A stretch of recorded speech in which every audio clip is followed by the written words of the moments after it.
jokios prigimties nėra, nei kilmės, nei prigimties jokios nėra. Yra vat kažkokia esybė, kuri turi gyvybę. Kažkokie atomai, kažkokios molekulės. Ir kad jeigu taip dar aiškiau paaiškinti, tai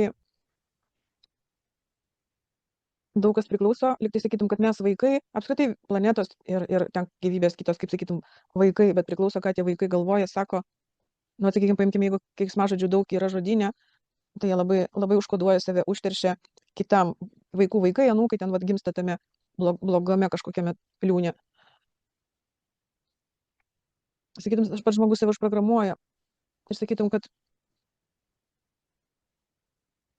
kaip ir sakytum, kad buvo viskas ir bus toliau, eina va taip va. Ir ten niekada niekas neišnyks ir niekur neišeis.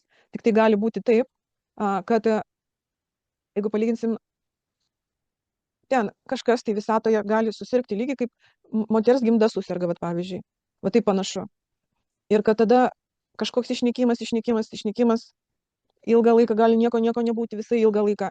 Tik tai vat kažkokia tamsi erdvė, daug žvaigždžių, daug taškiukų, net ir planetos suyra, jos ten daužosi, ten va taip, nu, tokio magnetinio lauko nėra, kuris laiko.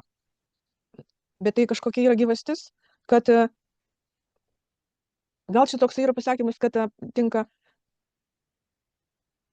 baudžia visus, nors ir keletą ten nusidėjo, bet baudžia visus, vat, sakykime, kaip vat, žmonės kariauja ir keršyje ir, sakykime, jie nežiūri, kad tam kaime yra vaikų gerų, bet vat, keršyje už tai, kad ten, sakykime, gentis nužudė vieną gentį ir jinai nežiūri, kad tie vaikai kiti irgi jų gaila, jie gali mirti ir va taip yra, kad gali viskas žūti, gali viskas, kažkoks sprogimas gali būti vėl, nes labai nušūdas vyksta dabar vat, labai.